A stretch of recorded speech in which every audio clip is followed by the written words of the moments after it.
अस्सलाम वालेकुम व्यूअर्स, आप देख रहे हैं उर्दू एचडी।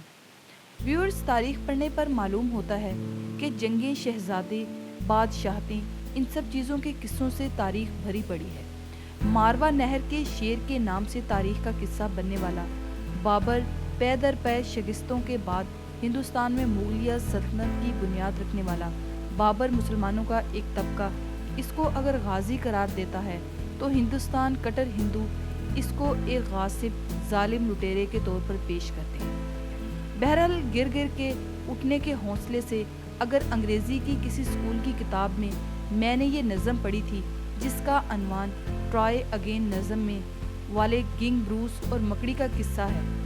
किसी कैद खाने में कैद किंग ब्रूस एक मकड़ी पर गौर करता है कि वो बार बार गिरती और फिर अपने मकसद के हसूल के लिए निकल खड़ी होती। आखिरकार किंग ब्रूस ने देखा वो मकड़ी अपने मकसद में कामयाब हो गई। ठीक ऐसा ही सबक ज़हीरुद्दीन बाबर की ज़िंदगी से मिलता है। वस्ती एशिया में बाबर कोई कामयाब हुक्मरान नहीं था, कोई बहुत बड़ा फातेह भी नहीं, लेकिन हिंदुस्तान जैसे बड़े मुल्क को फतह करने में कैसे कामयाब हो गया? क्या था इसकी ज़ात में और क्या था इसकी फ़ौज के पास? यही आज हम अपने व्यूअर्स, ख़ासकर उन व्यूअर्स के लिए जो ज़िंदगी में नाकामियों से सीखने और फिर कुछ करने पर यकीन रखते हैं। पहला कदम मंजिल की जानिब उठाना एक मुश्किल काम होता है। सिमत भी वाज़े नहीं होती, लेकिन थोड़ा गौर और ख़ुद शनासी के गुर अगर किसी में पैदा हो जाएं तो यकीनन वो अपने वक्त का बाबर साबित हो सकता है। व्यूअर्स, बाबर के वालिद अमीर तैमूर के पड़पोते थे, इस लिहाज से वो तैमूरी कहलाता था। जबकि माँ का नस्ब चंगेज़ खान से जा मिलता था। बाबर 12 बरस का ही था जब वालिद उमर शेख मिर्ज़ा का इंतकाल हो गया और फरगाना की हुकूमत की जिम्मेदारी बाबर के कंधों पर आ गई। फरगाना की रियासत के इर्द गिर्द बाबर के ख़ानदान के लोग ही सल्तनत थी, लेकिन बाबर बहुत अरसे इस मिरास की हिफाजत नहीं कर सका। कुछ अरसे ताशकंद का रुख किया। व्यूअर्स, खुद नोश स्वाने उम्री में बाबर लिखता है, ताशकंद में मैं जितना वक्त रहा तंग दस्ती मुसीबत उठाई। बाद में बाबर ने काबुल का रुख किया, जहां हाकिम काबुल ने शिकस्त खाई और काबुल पर बाबर को कामयाबी मिली। गो के अमीर तैमूर भी दिल्ली पर कब्जा किया था और बाबर इसको अपनी मिरास समझता था, लेकिन काबुल पर 20 बरस हुक्मरानी करते हुए बाबर को हिंदुस्तान फतह करने का ख्याल नहीं आया। इस ज़माने में हिंदुस्तान पर इब्राहिम लोदी की हुकूमत थी, जिसके खिलाफ साजिशों में अजीज, रिश्तेदार और दुश्मन सभी शामिल थे।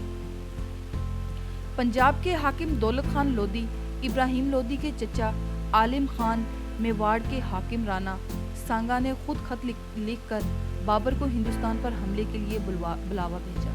इनको ख्याल होगा कि बाबर इब्राहिम लोदी की हुकूमत के खात्मे के बाद वापस चला जाएगा। वैसे गौर किया जाए तो ये ट्रिक रिकॉर्ड बड़ी रियासत संभालने का नहीं था बाबर का, लेकिन बाबर के दिल में क्या समाई थी ये खत लिखने वाले कहाँ जानते हैं। बाबर वो पहला हमलावर था जिसने हिंदुस्तान की तारीख में पहली बार गोला बारूद और बिलखुसूस तोपों का इस्तेमाल किया।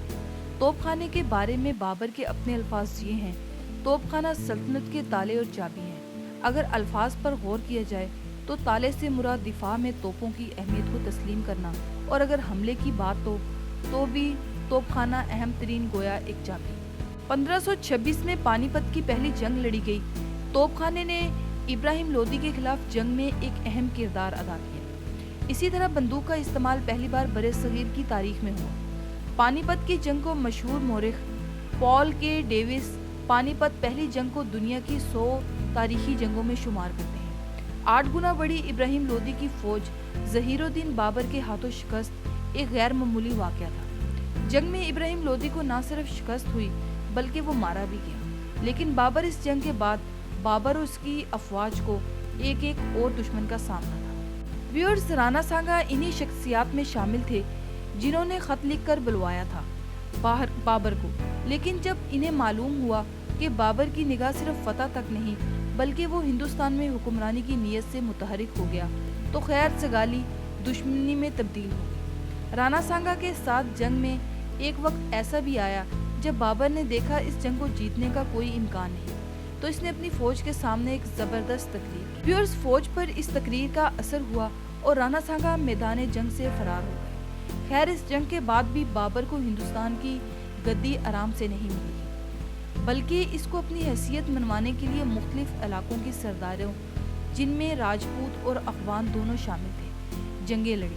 تاہم وہ جنگ پانی پت کی پہلی لڑائی جتنی اہم تھی جس نے ہندوستان کی تاریخ کا دھارا موڑ دیا، بابر نے دسمبر 1530 میں انتقال کیا۔ ویورز، آج کی ویڈیو بس یہیں تک تھی۔ امید ہے آپ کو ہماری آج کی ویڈیو پسند آئی ہوگی۔ ویڈیو کو لائک اور شیئر کریں اور چینل کو سبسکرائب کریں۔ اپنی رائے کا اظہار کامنٹ سیکشن میں کرتے رہیں۔